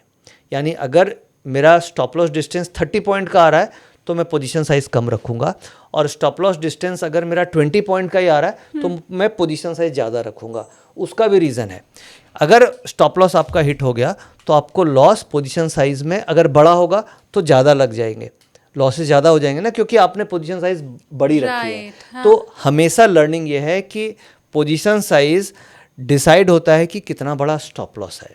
अगर स्टॉप लॉस 10% का है तो पोजीशन छोटी होगी, स्टॉप लॉस 2% का है तो पोजीशन साइज आप बड़ी रख सकते हैं। मैं इसको चेंज करके, जैसे आज का ही आपने मुझे मार्केट बैंक निफ्टी का दिखाया तो मुझे अचानक से 200 पॉइंट की रैली उसमें दिखाई दी, तो मुझे जब ऑटो ट्रेडर ये बता रहा है कि बहुत स्ट्रॉन्ग इंडिकेशन है, बिल्कुल क्लियर दिखाई दे रहा है, जैसे हमने आज देखा ना कि कॉल साइड कोई है ही Clear नहीं, माइनस में है, तो ऐसी कंडीशन में मार्केट जब दिखाई दे तो मैं ज़्यादा बड़ा साइज नहीं, अब पोजीशन साइज आपको रिस्क मैनेजमेंट अलग चीज़ होगी। डेटा कितना भी अच्छा दिख रहा है, हाँ। डेटा फिर भी 30%, आज वाला तो क्लियर था कि कॉल में कोई है ही नहीं, स्टिल 30% चांस है कि गलत हो सकता है। कोई 100% एक्यूरेसी नहीं है, still there is a 30% chance कि आप गलत हो सकते हैं। तो रिस्क मैनेजमेंट तो आपको करना ही होगा। यानी कि कितना भी श्योर शॉट लग रहा है, हर ट्रेडर यही सोच के ट्रेड करता है कि ये ट्रेड अच्छा ही होगा, बट वो गलत भी जाता है ना। अब तो मेरे पास ऑटो ट्रेडर है नहीं, ना? फिर भी 70% चांस है, हो सकता है वो ट्रेड गलत चला गया, तो अगर आप पोजीशन साइज बड़ी होंगे तो आपको नुकसान हो जाएगा, तो ऐसा नहीं करना है। पोजीशन साइज हमेशा डिस्टेंस को देख के रिस्क मैनेजमेंट को करते हुए ही करना है, तभी लॉन्ग टर्म सक्सेसफुल आप हो सकते हैं। अब मुझे लगता है मैंने तो मार्केट में एंट्री से लेके एग्जिट तक और साइज़ क्या होनी चाहिए, पोजीशन साइज, सब कुछ समझ लिया है। आपको लग रहा है कि कुछ अगर रह गया है तो वो आप मुझे कमेंट करके बताइए। सर आप बताइए कि अगर ऑटो टेंडर मेरे पास है अब, क्योंकि हम वाइंड अप की तरफ आगे बढ़ रहे हैं, तो कुछ ऐसा है जो मुझे खास देखना है इसमें? यस, इसमें एक बहुत अच्छा फीचर है सेक्टर रैंकिंग। सेक्टर रैंकिंग कैसे हेल्प करता है? मार्केट निफ्टी को चलाने के लिए सेक्टर्स होते हैं। सेक्टर में बैंक निफ्टी है, आईटी है, ऑयल एंड गैस है।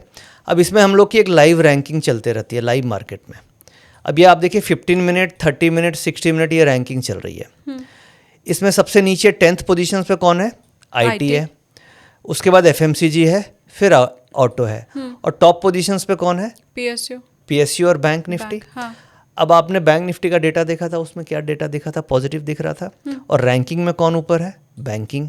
हाँ। तो इसका मतलब मुझे बैंक में डेटा भी पॉजिटिव दिख रहे हैं और रिलेटिव स्ट्रेंथ रैंकिंग भी बोल रहा है कि मुझे बैंक्स में ट्रेड करना है। करेक्ट? तो इससे आपको क्लैरिटी मिल रही है कि बैंक से स्ट्रॉन्गर है और आईटी वीकर है। तो आप मान लो स्टॉक्स ट्रेड करते हैं, स्टॉक ऑप्शन, तो ऐसे सिचुएशन में मैं क्या करूंगा? बैंक निफ्टी के स्टॉक्स की कॉल ऑप्शन लूंगा और आईटी के स्टॉक्स यानी कि इन्फोसिस, टीसीएस की मैं पुट ऑप्शन में ट्रेड करूंगा, क्योंकि इसकी रैंकिंग लोवेस्ट आ रही है। अब आज के दिन में इन्फोसिस 4% डाउन है और बैंक निफ्टी ऊपर है, तो आपको दोनों तरफ से पैसा मिलता। My God. रैंकिंग का एक और फायदा है, हाँ। कभी कभी आपको ऐसा देखने को मिलेगा कि टॉप में बैंक निफ्टी भी ऊपर है और ये जो आईटी नीचे दिख रहा है ना, ये आपको फर्स्ट पोजीशन पे आईटी है, सेकंड पोजीशन पे बैंक निफ्टी है और थर्ड पोजीशन पे एफएमसीजी है। अगर सपोज कि ये तीनों लीडिंग सेक्टर टॉप पे हैं, टॉप थर्ड रैंक पे आ रहे हैं, इसका मतलब निफ्टी गिर नहीं सकती है, क्योंकि ये तीनों जो टॉप वेटेज सेक्टर्स हैं वो टॉप थर्ड पोजीशंस पे आ रहे हैं। राइट। तो जब आप सेक्टर की रैंकिंग देख रहे हैं और उसमें जो सेक्टर के वेटेज, जिसके सबसे ज़्यादा वेटेज निफ्टी में है, अगर वो इंपॉर्टेंट सेक्टर्स बॉटम रैंकिंग पे आ रहे हैं और पीसीआर का डेटा भी नेगेटिव है, जो कॉल पुट का इम्बैलेंस है, तो आपको और कॉन्फिडेंस मिलेगा कि मुझे पुट साइड ही ट्रेड करना है, क्योंकि रैंकिंग भी वीक है और डेटा भी वीक है। अगर ये रिवर्स है, रैंकिंग तीनों ऊपर है और डेटा पॉजिटिव है, तो आप कॉल साइड ट्रेड कीजिए। तो बहुत सारे डेटा को जब आप मैच एंड मिक्स करके ट्रेड करेंगे तो आपकी एक्यूरेसी अपने आप आने लग जाएगी। वाह, ये जो ऑटो ट्रेंडर है इसका लिंक मैं डिस्क्रिप्शन में दे देती हूँ, तो जिसको ज्वाइन करना है वो ऑटो ट्रेंडर ज्वाइन कर सकता है। सर का जो टेलीग्राम चैनल है उसका भी लिंक हम दे देते हैं डिस्क्रिप्शन में, आपको अगर वो ज्वाइन करना है तो आप वो भी ज्वाइन कर सकते हैं।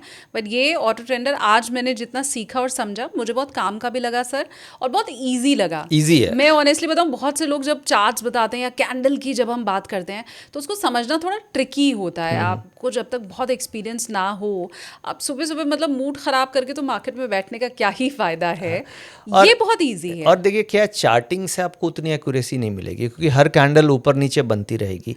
बट चार्ट्स के पीछे जब आप डेटा लॉजिक मिला देंगे तो आपको कॉन्फिडेंस आएगा। जैसे फॉर एग्जांपल आप लीजिए कि मान लीजिए चार्ट पॉजिटिव दिख रहे हैं, मैं एक चार्टिस्ट हूँ, मुझे दिख रहा है कि चार्ट्स ऊपर जा रहे हैं, बट जब मैंने उसमें पीसीआर का डेटा मिक्स कर दिया कि कॉल एंड पुट का जो इम्बैलेंस है, उसके बाद मैंने उसमें सेक्टर देख लिया कि ये जो रैंकिंग आ रही है इसमें टॉप 3 सेक्टर ऊपर हैं, तो क्या मुझे कॉन्फिडेंस नहीं आएगा कि मैं अपनी पोजीशंस को लंबी कैरी करूं? तो जहां पे मैं प्रॉफिट केवल 20 पॉइंट का बुक करके निकल जाता हूं, वहां पे मैं 40-50 पॉइंट का ऑप्शन में होल्ड करूंगा, तो मैं रिटर्न ऑन कैपिटल ज़्यादा कमा पाऊंगा और लॉस में जब मेरी पोजीशन जाएगी तो मैं उससे जल्दी घबराऊंगा नहीं। तो ट्रेडर को क्या चाहिए कि घबराहट में मुझे कोई सपोर्ट कर दे और प्रॉफिट में मुझे कोई हेल्प कर दे बड़ा प्रॉफिट कमाने में। तो ये सॉफ्टवेयर आपको उसमें हेल्प कर रहा है, आपके दोनों प्रॉब्लम सॉल्व हो रहे हैं। मैं फिर से जाते जाते आपसे एक चीज़ पूछ रही हूँ, ऑटो ट्रेंडर की ही आप मदद लेते हैं या कोई दूसरा ऐप है जिसकी मदद लेते हैं, हम लोग को बता नहीं रहे? नहीं, ऑटो ट्रेंडर की मदद मैं 60% लेता हूं और 40% चार्ट्स की मदद लेता हूं, क्योंकि प्राइस एक्शन और डेटा एक्शन दोनों को कंबाइन करके ट्रेड करना चाहिए। केवल प्राइस एक्शन से भी काम नहीं होगा, केवल डेटा एक्शन से भी काम नहीं होगा। तो मैं जो ट्रेड करता हूं 60% वेटेज डेटा पे होता है और 40% वेटेज प्राइस एक्शंस पे होता है। और वो हमने, मुझे लगता है चार्ट्स अगर हम हटा दें तो काफ़ी हद तक वाकई चीज़ें सीख ली हैं। मुझे एक चीज़ और अच्छी लगी, क्योंकि मेरा भी कोई ना कोई सेटअप ज़रूर होगा, हर शख्स का होता है या उसकी कोई स्ट्रैटेजी होती है, तो उस स्ट्रैटेजी पे मुहर लगाने का काम तो कम से कम ऑटो ट्रेंडर कर सकता है। आपकी स्ट्रैटेजी और आपका जो भी स्टाइल है अभी तक ट्रेडिंग का, आप, क्योंकि उसमें कन्फ्यूजन रहता है सर, हमें पता तो होता नहीं है कि हम सही दिशा में हैं या नहीं है।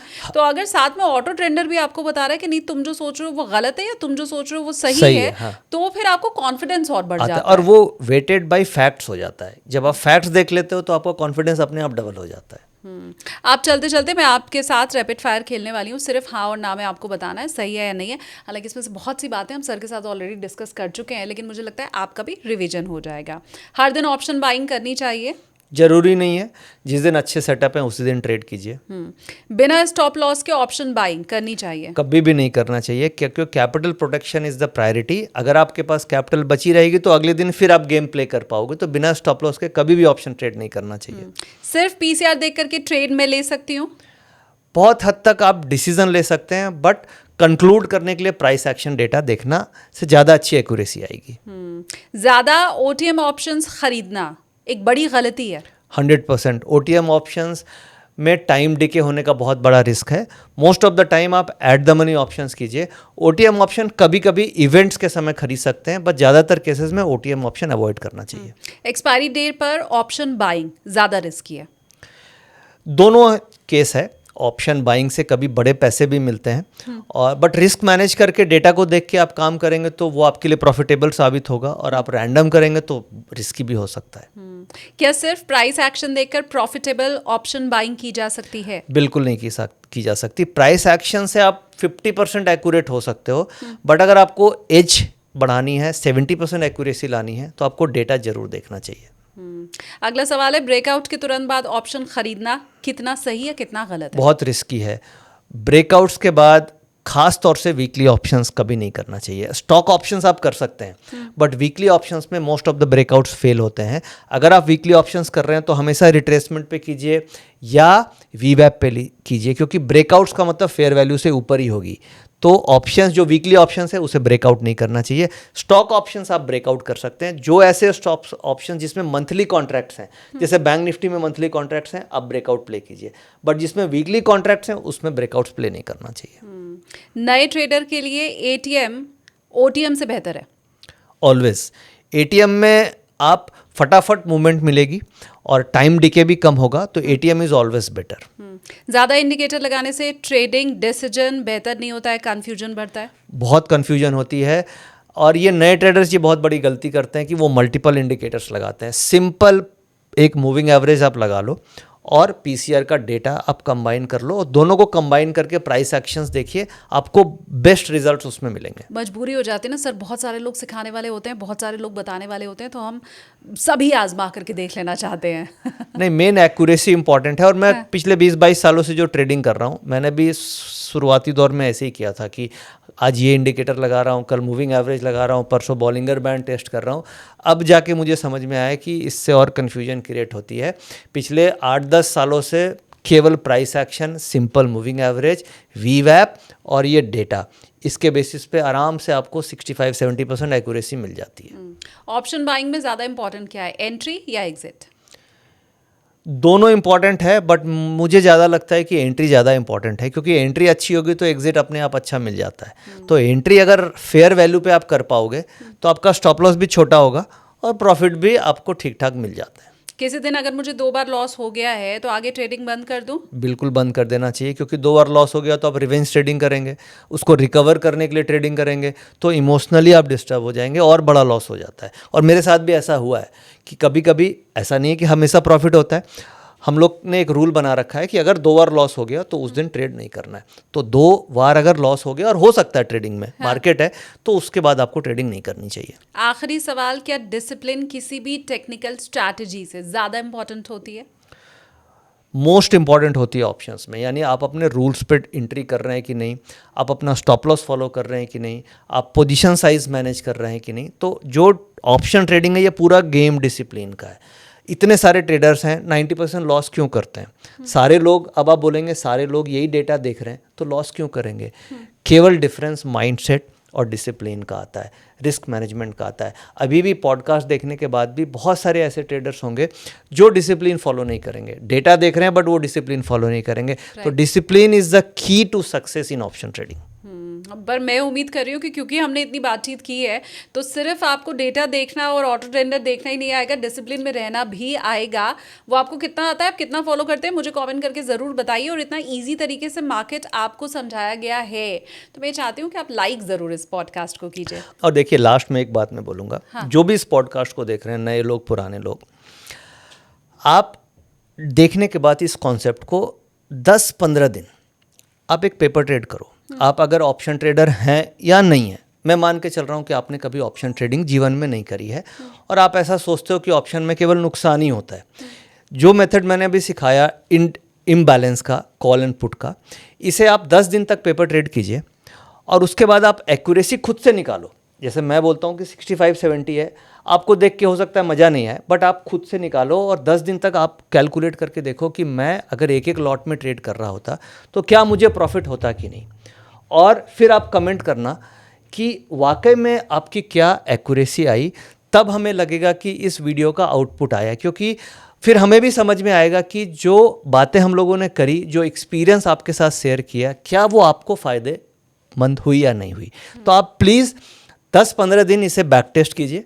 बैक टेस्ट का मतलब लाइव टेस्ट ही कीजिए। अगर आप अफोर्ड कर सकते हो तो एक लॉट में ट्रेड ही कीजिए और उसका रिजल्ट कमेंट में डालिए, हम आपको रिप्लाई भी करेंगे। हालांकि मेरा ये मानना है कि आप कितना भी बैक टेस्ट करने की कोशिश कीजिए, पेपर ट्रेडिंग करने की कोशिश कीजिए, जब तक आप असली मार्केट में घुसते नहीं है तब तक आपको समझ आता नहीं है। वो जो कहते हैं ना ज्ञान चक्षु खुलना, वो मार्केट में घुसने के बाद ही समझ में आता है। और कोई बात नहीं, 10-20 हज़ार का नुकसान होगा, कोई बात नहीं, आप ट्रेड करके तो देखो। अगर 60% एक्यूरेसी में इतने एक्सपीरियंस के साथ आपको बोल रहा हूँ तो आपको निराशा नहीं मिलेगी, आप ट्रेड करके देखो। और मुझे आपके कमेंट्स का इंतजार भी रहेगा। आपने बैक टेस्ट किया है तो प्लीज़ आप मुझे वो भी बताइएगा। आप ट्रेड कर रहे हैं ऑटो ट्रेडर की मदद से तो मुझे आप वो भी बताइएगा। जितने भी आपके काम के लिंक्स हो सकते हैं वो सब आपको डिस्क्रिप्शन में मिल जाएगा, तो बहुत ढूंढने खोजने की जरूरत नहीं पड़ेगी, सारे लिंक्स हम डिस्क्रिप्शन में लगाने वाले हैं। Thank you so much sir, आपने टाइम दिया, और मैं ये कह सकती हूँ कि सबसे ज़्यादा आसानी से समझाने वाला मार्केट को अगर कोई है तो वो नितिन मुरारका सर हैं। हर बार मुझे बहुत मज़ा आता है, आज भी बहुत मज़ा आया। Thank you so much sir. Thank you, नमस्कार, थैंक यू।